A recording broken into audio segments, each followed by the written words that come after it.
Saya akan cerita sedikit tentang tradisi hujjah. Dulu ulama itu kelihatannya sederhana, tapi kalau berargumentasi itu hebat. Tadi Gus Zofur menyebut kitab Mbah Hasyim itu mengharamkan kentong. Beliau masyhur itu punya kitab namanya Al-Jasus an Tahrimin Nakus. Intinya kentong itu haram. Secara dalil ini meyakinkan sekali, karena ketika Rasulullah rembukan sama sahabat, kita dengan apa memaklumatkan orang kalau waktu sholat masuk? Ada sahabat yang usul pakai kentong, dzaka lin nasara, itu Nasrani. Ya pakai buk itu semacam trompet besar, dzaka lil yahud. Kemudian ada yang usul kalau gitu api ya Rasulullah, dzaka lil majus. Sehingga dari hadis itu Mbah Hasyim berpikir kentong itu haram. Tapi Mbah Fakih Mas Kumambang itu mengkritik Mbah Hasyim dengan ngarang kitab Hazurru'us an Tahrimin Nakus. Jadi beliau komentari kitab itu sambil geleng-geleng kepala. Kitab kok keliru nganti ngono itu. Jadi cara pikirannya siapa Ki Fakih.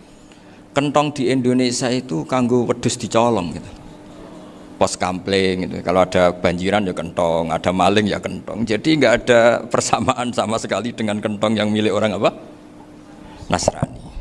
Sehingga di pondok saya itu ada kentong tapi jelek sekali. Karena itu satu-satunya cara supaya beda dengan kentong yang di gereja.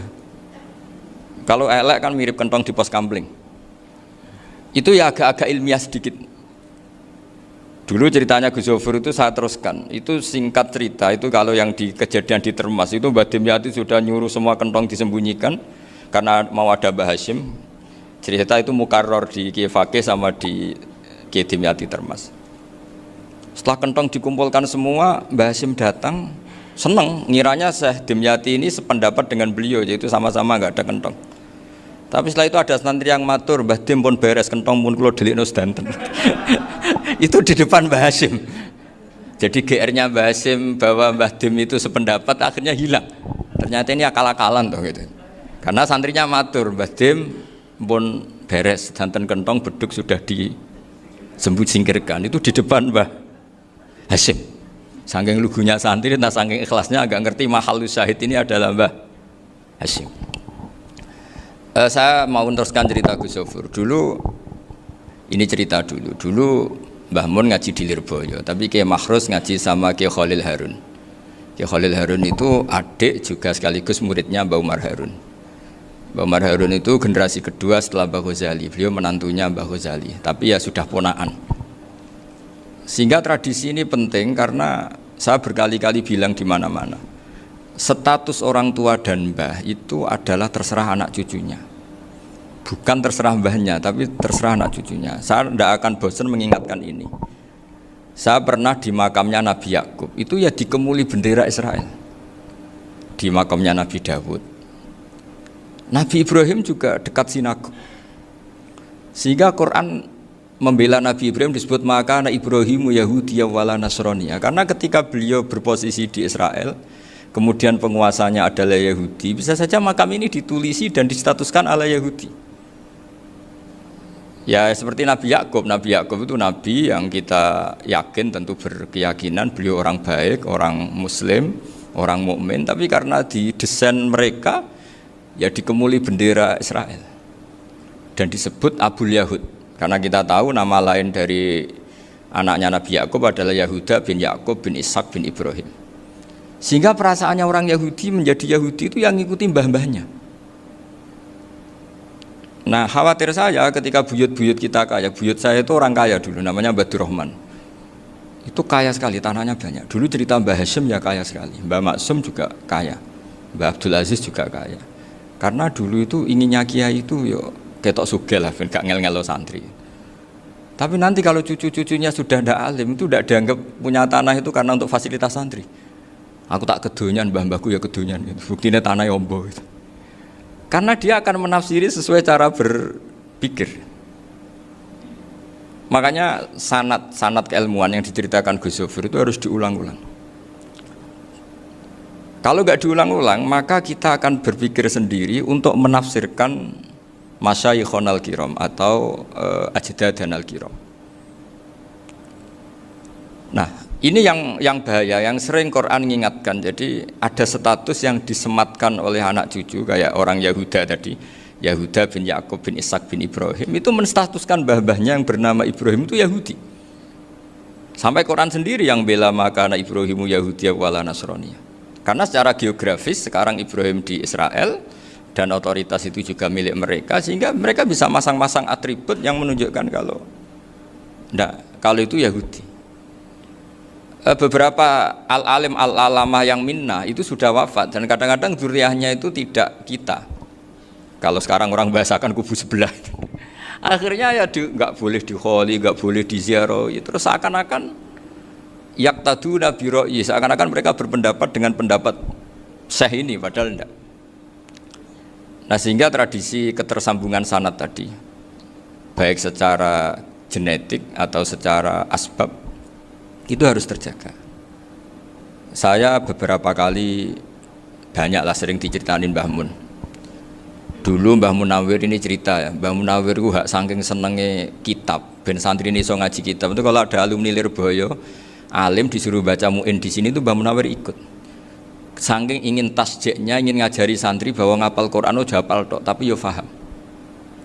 Dan penggalinya Mbah Munawir itu sampai klimaknya dulu Mbah Zaini itu nate nikah sama Nyai Komariah kalau nggak salah, binti Karim, binti Manap. Punya putra Gus Habib, Gus Toha yang diantara putrinya dinikahi Gus Rozin ini. Terus akhirnya kesampaian juga ketika Mbah Munawir punya mantu alim alamah namanya Mbah Ali Maksum, angsal Nyai Hasyimah. Terus sampai Pondok Kramcak ma'ruf bil ilmi, terutama ilmu sorof dulu karena Mbah Maksum itu komplain, fa'ala ya fulu kok terus fa'lan ya, fa'ala ya fulu ya uf'ul gitu kan, masuk fi'il kok jejer isim gitu. Jadi dulu kata Mbah Mun itu ada persaingan ilmu sorof, sorofnya Mbah Maksum Ali Kuaron sama Mbah Ali Maksum Jogja. Jadi walian tok, yang satu Maksum Ali Kuaron, yang satu Ali Maksum. Ya itu dulu saingan ngarang sorof. Nah ini yang menang siapa? Ya terserah duriannya. Kalau duriannya keren ya menang karena terserah yang kampanye. Saya bayangkan adekan Mbah Zubair tidak punya anak sealim Mbah Mun, mungkin kalnya Mbah Zubair juga tidak sewow kalau punya putra Mbah Mun. Karena saya berkali-kali bilang kalau dalam syair Arab itu kama takarroma, kadang dilafatkan kama tasyarrofa bi Muhammadin adnanu. Orang berpikir Adnan itu siapa? Itu karena ada Nabi Muhammad SAW. Orang mencari-cari Mbah Mun itu mencari Mbah Zubair karena ada Mbah Mun. Orang mencari Mbah Dahlan karena ada Mbah Zubair. Wong kok alime ngono iku bapake sapa? Wong kok alime ngono iku putune sapa? Tapi kalau kita ini sudah ndak alim, ini orang sudah nggak tertarik nyari-nyari leluhurnya karena dianggap selesai. Jadi yang dengan tanda kutip yang menghabisi mbah-mbahnya itu ya mesti cucunya. Ini mau ngamuk, mau peringatan, tapi ini juga peringatan pada diri saya sendiri. Jadi sehingga zuriyah ini penting. Kenapa para nabi mesti donga zuriyatan thayyibah? Kenapa selalu berpikir tentang zuriyah? Wa ja'alaha kalimatam baqiyatan fi aqibi. Karena zuriyah ini yang nanti bisa menstatuskan leluhurnya. Seperti tadi cerita Mas Maftuh, ini tak puji betul, saya hari ini tidak ingin gojlok supaya kewalian saya tidak tergerus oleh kedoliman. Saya pernah diceritain Gus Zofur, juga sering baca buku tentang Mbah Maksum. Dulu Mbah Maksum kalau wasiat kembali ya gitu, kamu harus NU dan harus mempertahankan NU, tapi tidak dengan cara membenci Muhammadiyah. Dulu Mbah Mun juga sering cerita, dulu Mbah Hashim itu ngaji Syekh Mahfud. Nah, Mbah Ahmad Dahlan dulu namanya Darwis sering ngaji sama Syekh Khotib Minangkabau. Zaman itu Syekh Khotib sudah modern, sudah ikut gerakan Abdu, gerakan Almanar. Sehingga bawaannya Mbah Ahmad Dahlan ini agak agresif. Yang Mbah Hashim karena hanya mulazim di Syekh Mahfud, hanya sesekali ngaji Syekh Khotib, beliau lebih seperti itu. Dan dua beliau ini sama-sama pernah ngaji Mbah Soleh Darat di Semarang, Mbah Hashim sama Mbah Ahmad Dahlan yang dulu namanya Darwis. Jadi ini masih min minuskatin wahidah mimam bain wahid. Sehingga kita tidak kaget ketika Mbah Ali Maksum mengomentari Muhammadiyah itu masih ahli sunnah wal jamaah. Makanya nanti terakhir saya baca kitabnya Mbah Ali dan sering saya pelajari. Andai kan kita ini sepakat dengan ilmu, ya kita tahulah. Kalau Abu Hanifah itu tidak kunut, Imam Syafi'i kunut, berarti kunut itu mazhabnya Abu Hanifah, bukan mazhabnya Mbah Ahmad Dahlan. Apa tidak kunut itu mazhabnya Abu Hanifah, bukan mazhabnya Mbah Ahmad Dahlan. Kita kunut itu mazhabnya Imam Syafi'i, bukan mazhabnya Mbah Hashim. Ini semuanya masih dalam bingkai ilmu. Adzan qobla subhi juga riwayatnya jelas. Tidak adzan ya sudah perilaku kita sudah jelas. Dulu Mbah Mun sering didik kita gitu. Saya sering dengar cerita kalau dulu Pak Arif Fakhruddin begitu hormat sama Mbah Ali, apalagi duriahnya Mbah Azhar Basir, karena beliau dulu do ngaji di Termas. Dulu itu nggak ada masalah karena semuanya dianalisis pakai ilmu. Tapi sekarang pakai identitas, yang kunut tuh NU, yang nggak kunut Muhammadiyah. Berarti Abu Hanifah itu Muhammadiyah, Imam Syafi'i itu NU. Berarti Imam Syafi'i itu ya anak buahnya Ki Miftahul Ahyar kira-kira gitu, karena anak buahnya Pak Said Akil. Kan terus jadi repot. Dulu kita ini pengagum ilmu, bukan pengagum perbedaan. Sehingga di sini yang saya kagum dari sekian ceritanya Mbah Ali Maksum, supaya kitab ini to the point, supaya nggak lama-lama karena waktunya juga. Nanti kalau kemalaman ini kena semprit ini sudah. Ini diantara yang diceritakan Bali itu unik. Imam Syafi'i itu sering tawassul, sering wasilah sama siapa itu? Abu Hanifah. Ini sudah tak petakan, saya baca yang sensitif lah, so yang ini ya. Ziyar al-Babus Samin, terus sebentar ini yang bab tawassul.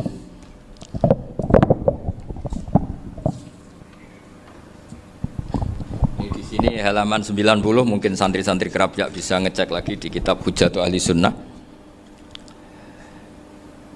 Ketika cerita tawassul, di antara yang diceritakan Mbah Ali Maksum adalah perilaku ya, bukan sekedar statement tapi apa? Perilaku. Perilakunya Imam Syafi'i atau ahwalnya kalau bahasa halusnya, yang selalu ke makamnya Abu Hanifah untuk tawassul. Padahal Imam Syafi'i itu orang yang secara ilmu sering kritik Abu Hanifah. Jadi ini saya baca ini di halaman 100, jadi tawassul mulai halaman 9 berapa ini sampai halaman ini yang qala sami'tu Syafi'iyya yaqul inni la atabarraku bi Abi Hanifah wa aji'u ila qabri fi kulli yaumin zairan fa idza uridat li hajatun shallaitu rak'atain, halaman 100, waji'tu wa sa'altu wa ta'ala al hajat indahu fama tab'udu anni hatta tuqda. Kanal Imam Syafi'i ayyama huwa bi Baghdad yatawassalu bil Imam Abi Hanifah yaji'u ila dorihi fayusallimu alaihi wa yatawassalu ila Allah bihi fi qada'i hajati. Terus wa yatawassalu Imam Ahmad bi Imamina Syafi'i. Jadi di antara yang diceritakan Mbah Ali Maksum itu betapa Imam Syafi'i yang terkenal sering mengkritik Abu Hanifah dalam tatanan fikih karena beliau tidak percaya ada istihsan. Abu Hanifah berpendapat adanya istihsan, dan kita tahu lah ikhtilafu Syafi'i wa Abu Hanifah itu besar sekali. Tapi beliau itu tahu Abu Hanifah itu orang yang sangat soleh. Abu Hanifah itu kalau ketemu sama orang yang utang beliau itu yang lari bukan yang utang Abu Hanifah, karena takut orangnya itu izin. Jadi kalau ketemu yang utang di jalan itu yang sembunyi itu Abu Hanifah. Kenapa engkau sembunyi? Ada yang utang saya lewat, nanti orangnya malu. Jadi setingkat Robi'ah Adawiyah itu beliau di rumah ada maling itu sembunyi. Ditanya kenapa engkau sembunyi? Malu, gak ada yang dimaling. Malu sama malingnya karena serumah itu gak ada barang yang layak dicolong gitu. Itu Robi'ah dia sembunyi. Itu yang bisa niru itu Abu Hanifah. Jadi wali-wali besar ini ternyata saling menghormati dan saling tawassul. Nah saya berharap tawassul ini bukan sekedar perilaku sosial, tapi memang ada sanatnya.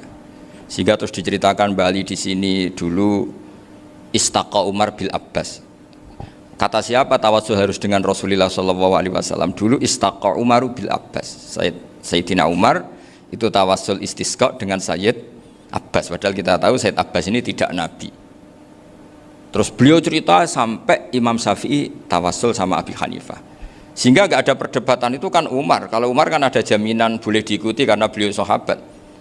Bali cerita tentang Imam Syafi'i yang tawassul dengan Abu Hanifah. Seargumentatif itu. Sehingga ada cerita dalam sebuah tafsir. Ya saya ulang lagi, ada cerita di sebuah tafsir. Kenapa Nabi Musa ditanya Allah, wa matilka biyaminika ya Musa? Ma'ana wa ta'ala a'lam, tentu Allah sangat tahu yang dibawa Musa itu apa. Karena Allah tahu Nabi Musa itu grogi. Orang dipanggil Wali Maksum pasti grogi, santri dipanggil Mbah Mun pasti grogi. Kenangan saya setiap dipanggil Mbah Mun ya mesti tanya, yang ringan-ringan, wis sarapan ya. Arung sarapan ya sarapan. Pas sarapan ya kan tanduk mangan sing enak, wong santri ora tau mangan enak. Ya enggak pernah ngomong yang penting, ngendikan yang penting. Nah, karena Nabi Musa ini grogi, ini sebagian tafsir. Itu ditanya yang ringan, "Sake iku nggawa apa?" Karena pertanyaannya ringan, Nabi Musa juga ringan. Ya Nabi Musa itu sampai lali iku pangeran sing ya'lamu sirra wa akhfa. Diterangno. Niki tongkat Gusti. Gunane kathah Gusti tongkat iki. Qala ya asaya atawakkau 'alaiha wa ahusyu biha 'ala ghanami wa liya fiha ma'arifu ukhra. Oh, tongkat Gusti niki penting Gusti. Nggih nak. Nggih macam-macam lah Gusti. Atawakkau 'alaiha wa ahusyu biha 'ala ghanami kangge menghalokan. Masih terangno terakhir dan yang lain-lain Gusti. Wa liya fiha ma'arifu ukhra. Sehingga akhirnya rileks. Karena Nabi Musa terus ngerti. Ternyata ketemu pangeran itu gak seserem yang saya bayangkan gitu. Pertanyaannya ringan. Itu ada ilmunya. Tapi cerita ini yang versi tafsir ini tidak yang seperti di Manaqibul Ghazali. Di beberapa kitab tentang Manaqibul Ghazali diceritakan di alam roh Nabi Muhammad SAW itu yubahi bi ummati, saking yubahinya sampai ngendikan ulama ummati ke anbiya'i Bani Israel. Ulama umatku itu pinternya atau statusnya itu mirip-mirip lah. Kaf itu ya mirip-mirip lah, mirip-mirip kayak ulamanya nabinya Bani Israel.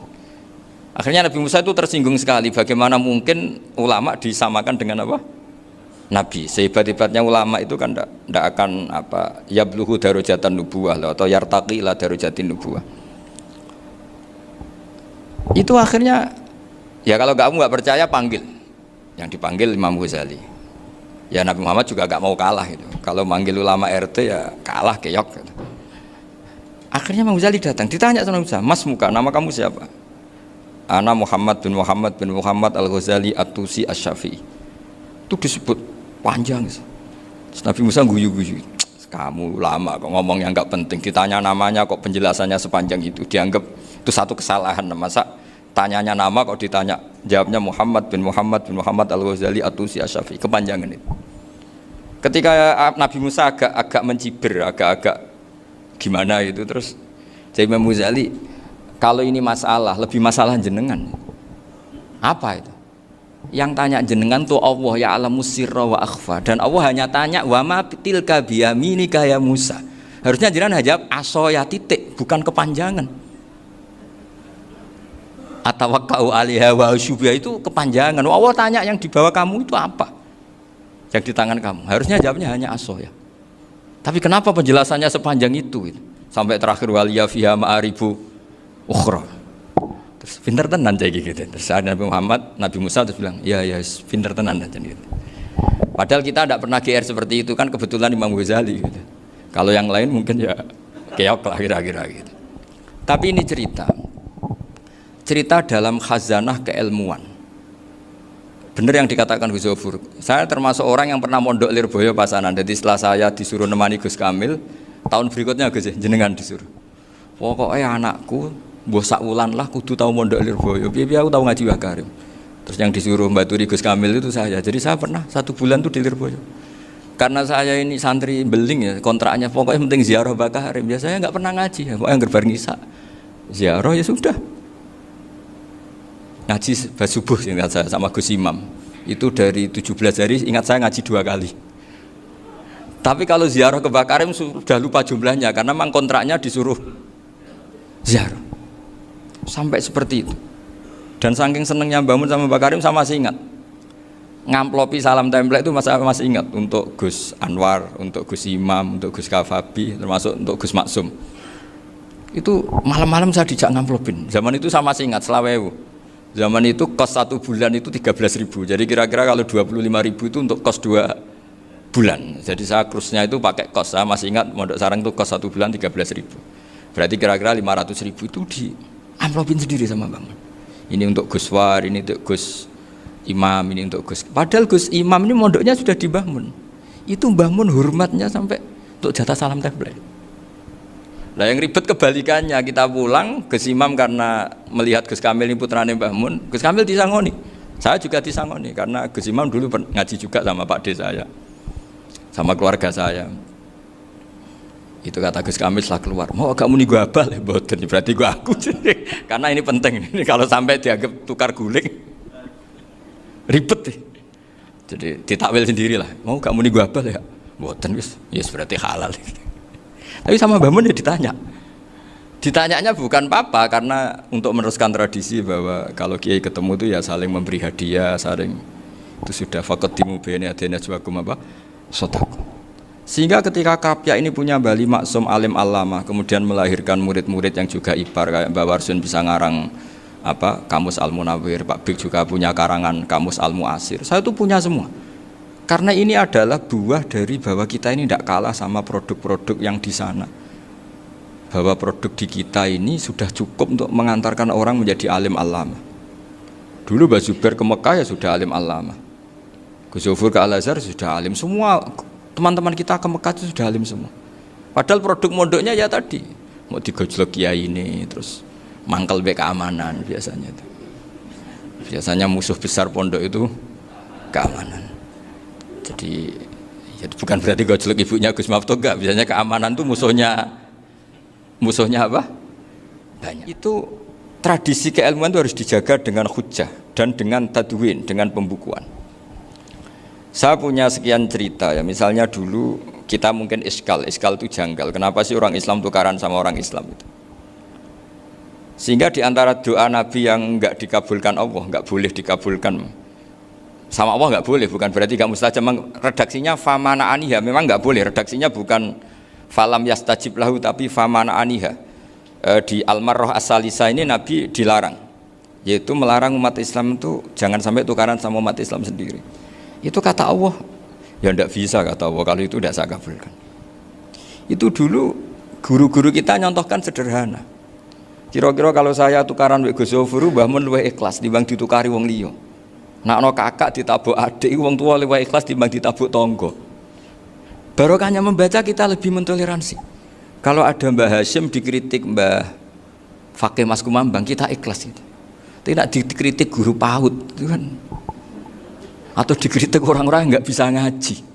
Artinya ternyata keliru kita bilang kiai kok tukaran. Justru bagus kiai tukaran. Dibanding kiai dikritik guru PAUD atau dikritik orang-orang yang nggak bisa baca kitab. Akhirnya barokahnya baca kita menjadi tahu.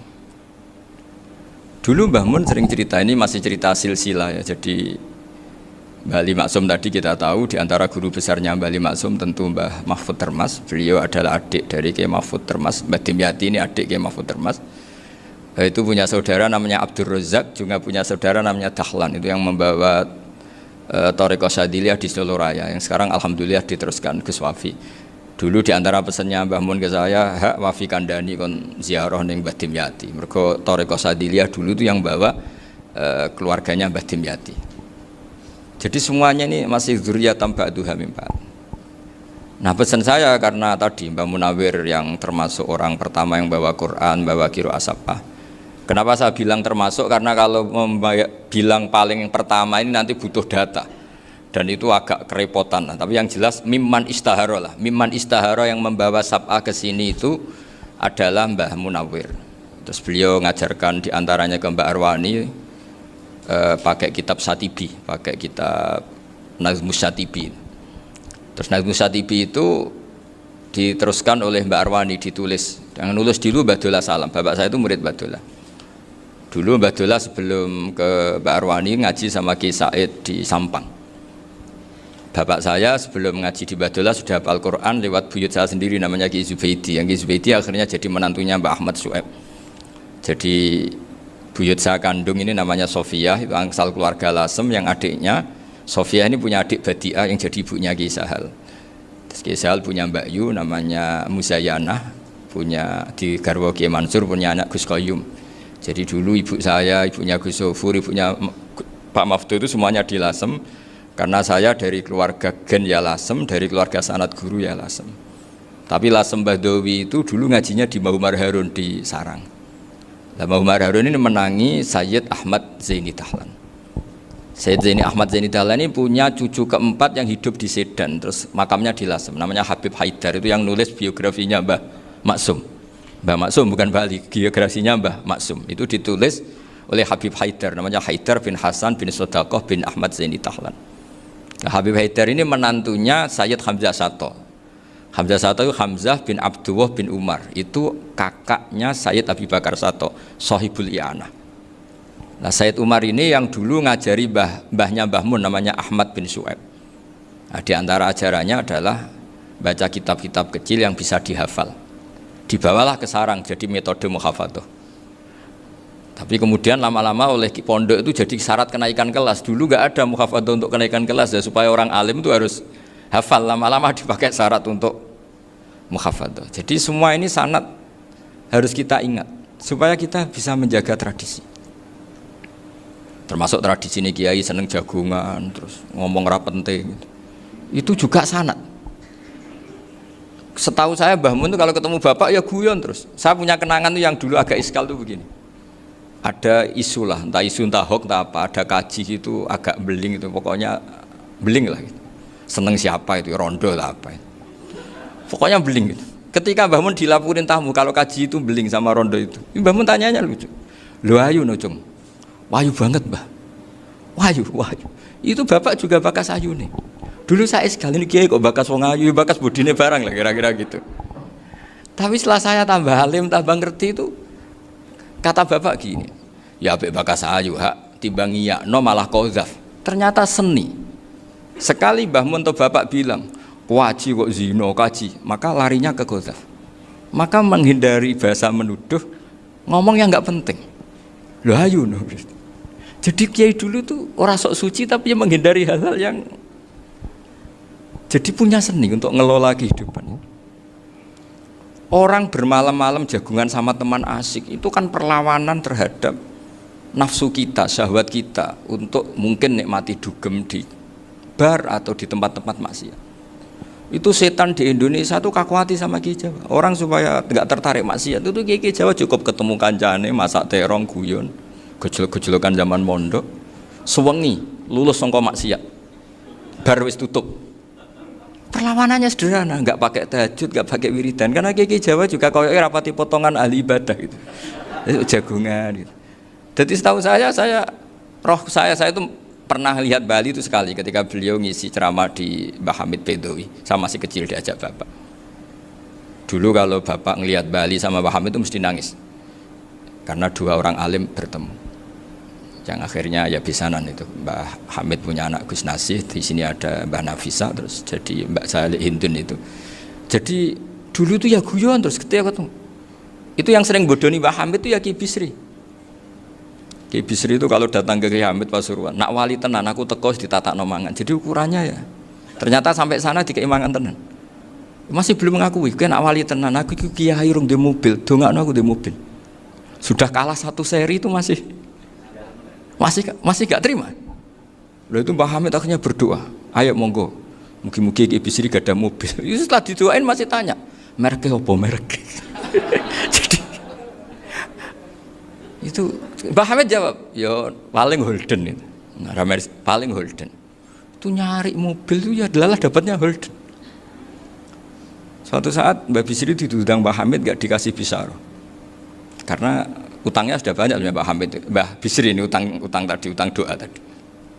Itu ya gak dikasih besar ya gak mau kesang apa-apa kelambimu kayak aku. Didol sama muhibbinya Mbah Hamid. Itu harganya melebihi jatah bisaroh. Ketemu Mbah Hamid. Kang, susu Kang mergo. Jadi dulu itu rileks, makanya ini yang diceritakan ke Zofur. Sebetulnya kalau kiai-kiai itu bersanad itu ya rileks, hidupnya itu rileks. Karena rileks ini perlawanan terhadap kemungkaran. Saya dulu musyawarah sering sama Gus Zofur usul fikih. Itu jelas di antara yang ditulis Lubil Usul itu. Ya kita tahu tadi misalnya sanad usul fikih, Mbah Ber itu sangat al-usuli Kiai Zubair Dahlan, abahnya Mbah Mun. Punya murid di antaranya Kiai Sahal. Kiai Sahal punya karangan Thariqatul Husul fi Syarhi Lubil Usul. Itu Thariqatul Husul itu beliau ngendikan dalam mukaddimah bahwa saya bisa mensara ini berdasar ngaji maknani sama Mbah Zubair. Terus beliau mengutip sarah itu dari kitab Nailul Ma'mul. Beliau ngendikan binus khotin khotiyah ghairi matbu'ah. Dan itu ditemukan di Kiai Mansur di Lasem, karena Kiai Mansur iparnya Mbah Sahal. Mansur bin Khalil itu diantara katibnya Syekh mahfud. Jadi semuanya ini sambung. Mbah Ber saking ahli usul fikihnya, kalau ngajar usul fikih itu kalau guyon takriran saya ini lebih memahamkan ketimbang sarah. Ya sudah, terus Mbah Zubair Kiai Fakih, terus Syekh Mahfud. Di sini Syekh Mahfud termasuk orang yang dekat Mbah Munawir, sampai putrane Mbah Mahfud namanya Gus Muhammad dibawa Mbah Munawir, kemudian mondok di Termas diantaranya, terus dinikah jadi menantunya kalau nggak salah Haji Taslim di Betengan, kemudian sekarang juriannya Mbah Mahfud di Betengan. Ini nggak boleh hilang secara seperti itu. Diantara di usul fikih diterangkan, ketika diantara 5 hukum itu ada yang bernama mubah. Mubah itu boleh dilakukan, boleh ditinggalkan, dan kalau dilakukan ya tidak berpahala, tidak disiksa. Itu ada ulama yang protes. Protes nggak bisa seperti itu. Itsma min mubahin ila wa tahaqqaqu bihi tarku haramimma. Fa'il zamu minas sukun tarkul qatli wa minas sukut tarkul qadaf. Tidak bisa, mubah itu tidak ada. Kalau kiai jagongan semalaman, itu Allah ngitungnya itu hada taroka dugem, wahada taroka delok dangdut, wahada taroka kada wakada. Oh, itu luar biasa. Dan kita ngikuti yang seperti itu saja. Gak usah tahajud, gak usah witir telulas, kaya ora kuat timbang gremeng. Sewengi jagongan, setan ngenteni kita tergoda maksiat, ternyata maksiatnya sampai tutup, kiainya masih apa? Jagongan. Jadi jagongan saja ada ilmunya bahwa itu perlawanan terhadap tarkul ma'asi. Sehingga bagaimana Anda katakan mubah ini mubah, toh gunanya adalah tarkul haram. Meskipun efek mubah juga bisa tarkul wajib, wae bojo blonjo turu. Karena wae ngrumati ibuke turu. Itu halal wajib. Jadi mubah itu resikonya ya bisa tarkul wajib, bisa tarkul haram. Sehingga kalau sanad ini terjaga secara baik, secara kultur, saya sering juga sakuan sama Gus Yofur, itu mesti tak niati gitu. Jagungan wong alim kuwi ibadah, dan menikmati ibadah adalah dabul auliya wa dabul ulama. Kata Imam Ghazali, pada akhirnya waqud buhadatin al istilzat bil mubahat. Kata Imam Ghazali, pada akhirnya qutbu hadatin, madaru hadatin, pokok dari agama ini adalah melawan kemaksiatan dengan kita menikmati al-istidzat bimubah. Kita menikmati sesuatu yang dibolehkan Allah Subhanahu wa taala. Dan seperti ini itu bisa qasmu dhuhri syaitan, bisa menghancurkan punggungnya setan. Karena kalau melawan setan dengan ibadah ini kadang kita capek selain isra potongan. Tapi nak kangkang ning komplek H gitu jagungan mbek kancane, ngenang melarate, mbok ngenang ora sekolah, ra munggah kenangan. Sing ra munggah diarani istiqomah. Gitu kan. Diarani tulus zaman, kok sing munggah dianggap kesusu. Saya ini punya pondok Quran, kalau ada yang hafal 3 tahun mesti digojolkan saya ini. Gak apik kesusu. Kesusu itu mesti tidak barokah karena tergesa-gesa apa? Hatam. Sehingga yang enggak hatam-hatam itu kayak partai mayoritas. Ini yang partai tulis zaman katanya. Ahli sobri katanya. Akhirnya di pondok gara-gara itu mau guyon, tapi enggak ada stigmasinya, saya enggak naik. Di Pondok Sarang itu saya punya temen itu banyak yang sekelas dengan saya, sekelas sama Gus Kamil, akhirnya sekelas dengan Gus Sofur. Padahal saya ini kakak kelas. Saya temannya, Gus Kamil temannya Gus Sofur. Ini anak ini nggak pernah naik, itu nggak dinyek, nggak dicibir di pondok. Karena guyonan tadi, guyonan bahwa ini bagian dari bentuk apa? Istiqomah. Nanti yang goblok juga tenang. Karena kiainya cerita, kadang santri goblok ya barokah. Di sini pondok akeh santri ora tau sinau ning omah dadi kiai gede. Selalu kiainya tuh cerita seperti itu. Akhirnya sing goblok ya bangga dengan kegoblokannya. Iya, jadi kiai itu orang yang meskipun guyon ini barokahnya Masya Allah. Dan setahu saya kiai-kiai alim itu ya senengannya guyon, karena tadi guyon itu luar biasa. Bapak saya itu kalau pesan sama saya itu enak ngaji wis guyon nice. Wong ning omah mikir utang, mikir wedi bojo macam-macam, kok ngaji kok jak nangis pisan, nangis ping pindho gitu. Sudah jak guyon ae. Paling gak lali. Dan beliau punya dalil kul bi fadlillah bi rahmati fa bidzalika falyafrah. Jadi jangan sampai orang ini farah bil maksiat, jangan sampai orang itu. Dan ini yang saya kenang dari sekian cerita murid Bali. Mbah Ali Maksum ya senangane guyon. Gejol-gejolkan mbek santri guyon. Ini saya maklumatkan ke semua santri beliau bahwa ini bukan sekedar guyon, tapi al-istildzat bil mubahat. Ini adalah perlawanan terhadap setan, karena banyak orang bisa senang tuh kalau nunggu maksiat. Ini bisa senang dengan sesuatu yang tidak maksiat. Itu kayak apa hebatnya? Makanya Nabi itu kalau ketemu sahabat ya sering ngendikan yang ringan-ringan. Ya Umar ma'afalan duher jong mana piye ije. Kalau ketemu anak kecil ya.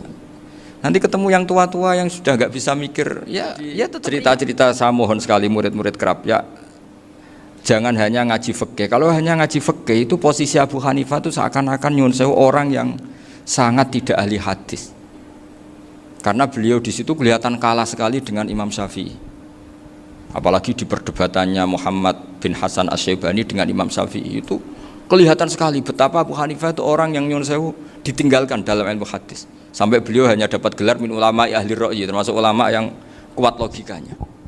Juga harus baca kitab-kitab seperti ini. Ternyata di balik Imam Syafi'i mukhalif pada beliau di bab-bab fikih, perilakunya sangat hormat. Sampai beliau tuh kalau tawassul ke kuburannya Abu Hanifah. Dan beliau ngendikan an-nasu fil fiqhi iyalun ala Abu Hanifah. Semua orang yang ahli fikih itu masih anak buahnya Abu Hanifah. Saya berkali-kali cerita, mazhab Syafi'i itu alatut tadhir hanya dua, yaitu alma wa turab. Abu Hanifah nambahi wanar. Alasannya Abu Hanifah orang mukmin yang dosanya banyak itu dibakar di neraka, dan alasannya Allah litadhirihim, untuk mensucikan mereka. Sehingga pikirannya Abu Hanifah an-nar itu min alatit tadhir. Apa yang terjadi ketika bata itu batu bata yang dibakar, di situ campur teletong, campur apa-apa, itu kalau sudah mazhab Abu Hanifah selesai, sudah suci, karena sudah ngelewatin pembakaran. Meskipun kita tidak akan kalau kehilangan air terus wudhu dengan api, bisa bunyak semua itu. Tapi apapun itu menjadi solusi. Sehingga saya punya kitab namanya Ikhtilafu Malik, Ikhtilafu Malik wa Abu Hanifah atau Ikhtilafu Syafi'i ma Abu Hanifah. Itu kelihatan sekali kalau Abu Hanifah itu nyuruh saya posisinya kalah. Karena yang ngarang orang-orang Syafi'i. Tapi kalau melihat kitab-kitab kewalian, misalnya di kitab Mizan Kubro ini juga sering disebut kisah itu Mbak Ali Maksum tentang Imam Sa'roni. Berkali-kali beliau mengutip Mizan Kubro. Itu Abu Hanifah adalah orang yang sangat mukasyafah. Artinya ketika Nabi cerita air wudhu itu menjatuhkan dosa, tidak ada air wudhu yang jatuh ke kamu kecuali saat itu juga dosa kamu jatuh. Itu beliau datang ke Madharota Kufah. Kemudian beliau bilang sama si orang tua tadi, tub anizina. Orangnya terus bilang atubu minazina. Ada lagi pemuda datang dibilangin tub an ukuki walideka, terus bilang tub tu an ukuki walidaya. Sampai yang terakhir ada tub an simai alatilahwi atau an samai alatilahwi, terus tub tu an samai. Ketika orang itu ditanya, kenapa engkau begitu tahu dosanya apa? Saya tahu air wudhu ini menjatuhkan apa. Jadi kira-kira kalau zina mungkin ya batang babi lah. Kalau hanya sekedar melihat bak-bak mungkin ya curut atau tikus lah kira-kira gitu. Nak dulu sediluk ya mungkin ya tikus cilik gitu. Nak dulu suwi ya tikus werok itu atau apalah. Pokoknya beliau itu tahu. Tapi anehnya Abu Hanifah apa? Setelah itu dia nangis minta mukasafahnya ditutup. Ya Allah, saya ini mukasafah kok malah menjadi tahu sawatil mukmin. Padahal aturan syariat jenengan man satara musliman satarahu, bahwa enggak baik melihat jeleknya orang mukmin. Minta ditutup. Makanya saya ini bangga ada mukasafah. Makom yang kita sampai sekarang itu makom setelah Abu Hanifah mukasafah. Jadi Abu Hanifah repot-repot mukasafah, minta makomnya ditutup tidak menjadi mukasafah. Dan alhamdulillah kita sudah tidak mukasafah sebelum minta ditutup. Jadi kita ini keren. Keren karena aturannya itu man satara musliman satara huwa, yang tidak tahu aibnya orang muslim maka Allah akan nutupi aibnya di akhirat. Dan kita alhamdulillah barokahnya tidak mukasafah, tidak ngerti aibnya orang mukmin. Jadi kita harus pakai patokan ilmu. Saya ulang lagi, kita harus pakai patokan. Makanya saya tahu betul ketika Kiai Hamid Pasuruan, beliau dulu ngaji Jamul Jame, ngaji Juman, Bali Maksum di sana sama Gus Habib, sama Gus Muhammad bin Mahfud, termasuk mbah saya kandung dulu Kiai Sidik, mbah saya yang dari itu juga ngaji di Termas. Bapak saya dulu Kiai Nur Salim ngaji di Buyut Baiti. Dulu itu kawin juga sederhana, kayak cerita Gus Sofur. Jadi bapak saya kandung itu Kiai Nur Salim itu ngaji di Mbah Baiti. Mbah Baiti itu adik kandungnya buyutnya saya dari ibu. Nah Mbah Baiti itu teman akrabnya mbah saya namanya Kiai Nur Sam, Mbah Nur Sam. Singkat cerita terus Nur ke Jorabi Arabekno itu. Setelah bapak saya ke Badullah mau ditawarin jadi mantu, kata bapak saya kula pun dipek mantu Mbah Baiti. Akhirnya dapat ibu saya itu. Karena ibu saya itu cucu Mbah Bedi, cucu lambung. Jadi mbahnya ibu saya itu Mbak Yunya Mbah Bedi. Namanya Mbak Sofia tadi yang dapat Mbak Idris itu, yang Mbak Idris ini bin Umar. Ya Mbak Umar yang mbahnya Mbak Hamid, Hamid bin Abdul bin Umar. Kalau bahasa itu Fatimah binti Idris bin Umar. Dulu kecilnya Mbak Idris namanya Abdul Khalik. Kalau kecilnya Mbak Hamid namanya Abdul Mukti. Kalau kecilnya Mbah Maksum namanya Muhammadun kalau nggak salah. Dulu itu orang dulu itu namanya dua-dua karena diganti ketika musim apa? Haji. Jadi ini terjaga. Sehingga tidak ada ceritanya kiai-kiai yang jagongan kemudian santrinya itu yang agak-agak khawatir. Kiai kok sungi-sungi jagongan, gak tahajud, gak duha, itu tidak ada seperti itu. Karena ini dianggap fi'lul mubahat untuk melawan mungkarat. Jadi sehingga di kitab Ihya diterangkan, kamu jangan ngira orang-orang soleh ketika jagungan itu min ahlil bitolah wa takasur. Itu orang-orang yang pemalas itu enggak. Tapi mereka bisa mengasyiki Allah.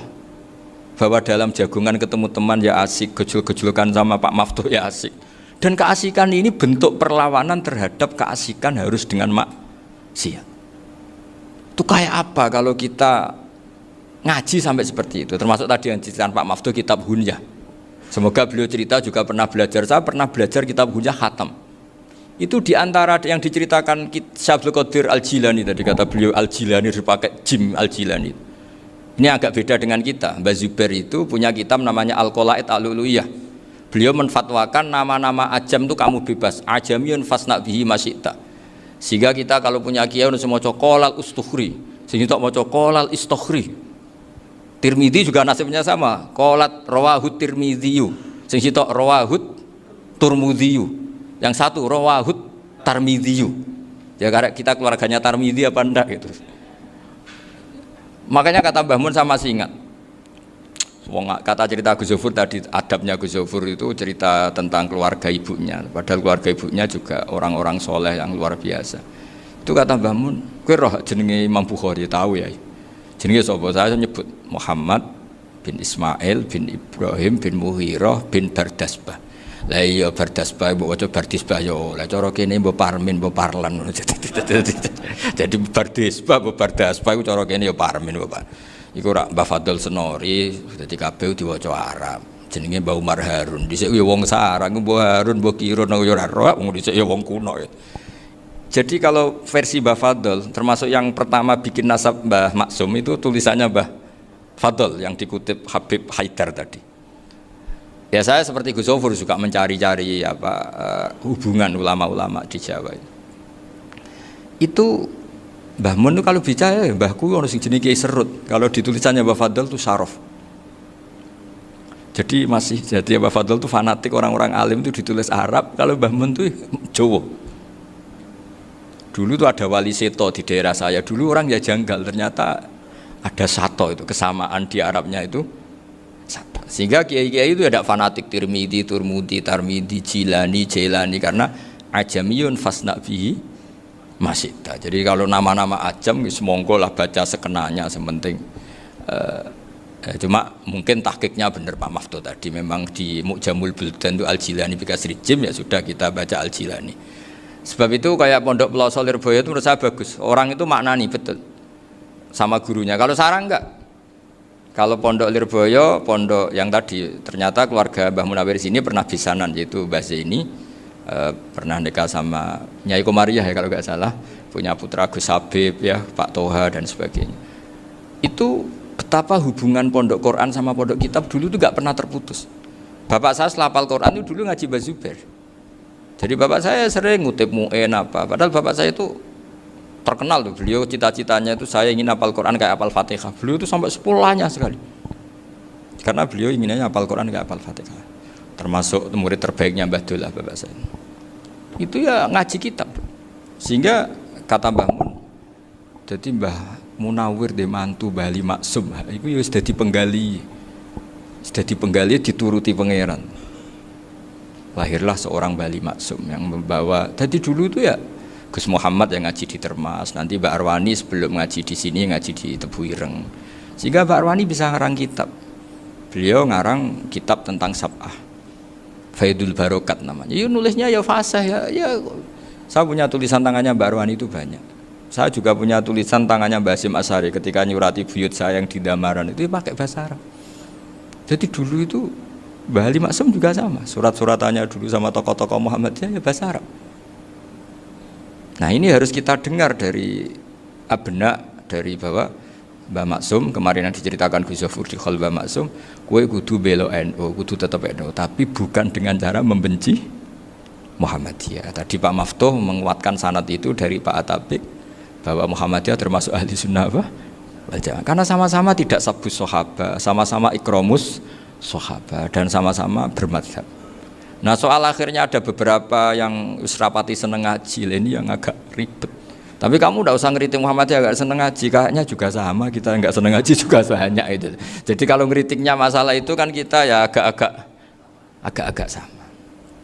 Ya jadi ternyata di sini, terus ini yang terakhir supaya nggak lama-lama, Bali juga punya sisi keras sekali. Jadi dalam hal-hal yang khas ini di halaman 87 itu keras sekali. Beliau ngendikan wahal bi jununun hatta usdira amri lil mu'minin alla yazuru rasulahum.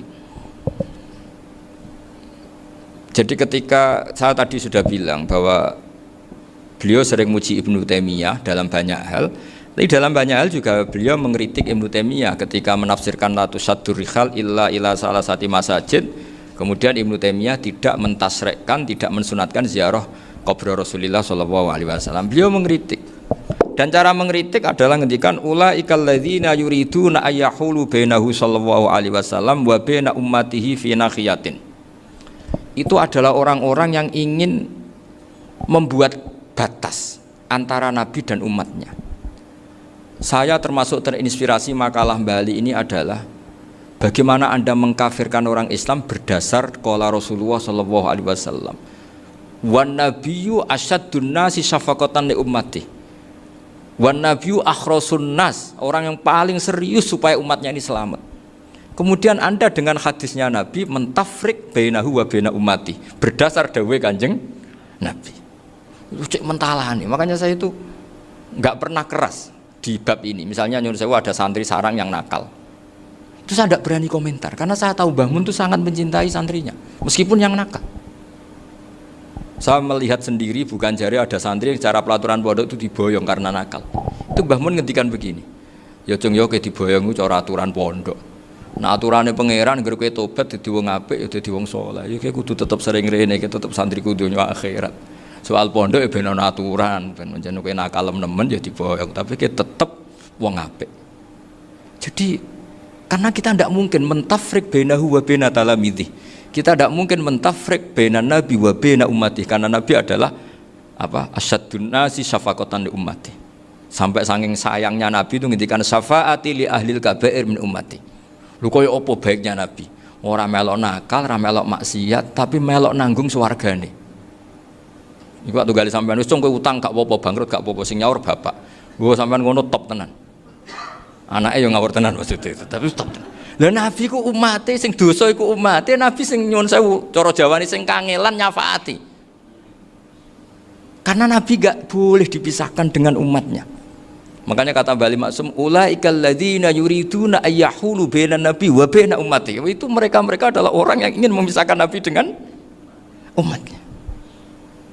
Masa kita ngafirkan umatnya nabi berdasar dawuh nabi? Itu kan sama, saya benci santri Anwar berdasar dawuh Mbah Mun, padahal orang tahu semua begitu sayangnya Mbah Mun terhadap santrinya. Sama juga kamu benci santrinya Bali Maksum berdasar dawuh Bali, padahal beliau sangat mencintai santrinya. Nah kultur-kultur seperti ini tidak boleh hilang. Kita punya sanad, punya guru, punya keluarga yang sama. Jadi mbah-mbah saya itu orang Tuban, dekat sama posisi Ibrahim Asmorokonti tadi yang diceritakan.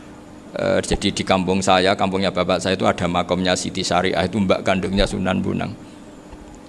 Dan bapak dulu sering ngajarin ziarah saya ke Mbak Asy'ari. Mbak Asy'ari itu bin Jumadil Kubro, berarti Mbak Asy'ari itu saudaranya Mbak Ibrahim Asmorokonti, gurunya Sunan Bonang. Jadi Sunan Bonang ke Tuban tuh karena disuruh ngaji sama Mbak Asy'ari, Mudin Asy'ari itu yang di Bejagung itu. Jadi ini semua sanadnya itu jelas, aturannya jelas. Kan Sunan Bonang bin Ampel bin Ibrahim Asmorokonti bin Jumadil Kubro lah, yang Mbak Asy'ari ini adiknya Ibrahim Asmorokonti, makomnya di Bejagung di Tuban. Dulu Sunan Bonang sebelum ngaji kemana-mana ngaji di Bejagung itu di Mbak Asari itu. Terus kemudian Sunan Bonang hidup di Lasem, di Pasujudan di Lasem. Makanya Lasem banyak orang alim karena ya dulu Sunan Bonang itu di antara aktivitasnya itu di Pasujudan di Lasem itu. Wafatnya kila di Bonang, kemudian mau dibawa orang Madura ke Madura, terus diambil Mbak Asari, pernah mbahnya karena Muammar Mbak Asari, terus dimakamkan di Bonang. Jadi cara berpikir Mbah Ali ini menginspirasi saya. Kita tidak boleh mengkafirkan umatnya Nabi berdasar dawuh Nabi. Karena apa? Itu yang tidak diinginkan Nabi. Nabi itu inginnya yang di luar itu masuk, bukan yang sudah di dalam dikeluarkan.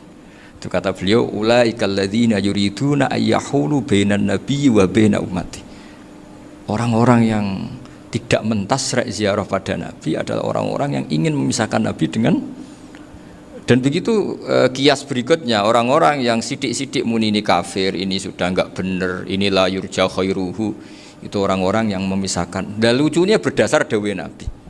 Makanya semua kalau sampai ngaji Mizan Kubro, ini kitab yang sering dikutip Bali Maksum. Ketika Nabi ngintikan laisa minna man ghasyana, laisa minna man latomal hudud wa syaqqal juyub bada'a bid'awal jahiliyah. Laisa minna min tilkal khoslah. Semua ulama mentafsiri laisa minna fi tilkal khoslah, bahwa dalam hal itu Islam tidak bertanggung jawab. Masa menipu berdasar dibolehkan Islam kan tidak mungkin. Semua perilaku yang salah disebut Nabi laisa minna fi tilkal khoslah, bukan laisa minna fayakunu huwa kafirun. Tidak ada satu ulama yang mengatakan laisa minna berarti orang ini kalau menipu sudah kafir. Ketika dosa ya sak dunya kafir kabeh. Siapa enggak pernah menipu?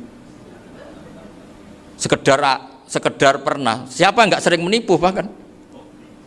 Hobi kadang ya rezekinya dari nipu. Lah itu kalau betul maknanya laisa minna terus kafir, semua orang di dunia kafir.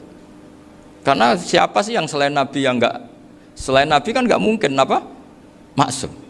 Belum lagi menurut teori usul fikih ada nipu yang wajib. Ya kan, misalnya kita orang baik ketemu orang dolim yang memburu perempuan mau diperkosa terus bersembunyi yang kita tahu. Kita wajib nipu apa wajib jujur? Ketika orang dolim tanya, perempuan tadi kemana? Wajib nipu apa wajib jujur? Wajib nipu, karena kalau kita jujur berarti memberi peluang orang dolim menemukan buruannya. Jadi betapa alimnya. Dan ketika kitab Mizan Sa'roni dipakai Bali, dipakai Mbah Mun, saya pernah ngaji Mbah Mun, terus kita tahu maknanya laisa minna fi tilkal khoslah. Sehingga kita tidak mengatakan laisa minna dengan terjemahan letterlek tidak termasuk umatku. Kita tidak akan menambahi fa tafriq fayakunu kafiran, tidak akan selamanya. Karena maknanya laisa minna fi tilkal khoslah. Kenapa kita selalu begitu? Karena enggak mungkin kita memisahkan umatnya Nabi dengan Kanjeng Nabi berdasar dawuh Kanjeng Nabi. Karena Nabi adalah berstatus bil mukminina raufur rahim. Ya terus ini mohon maaf sekali ini yang saya bisa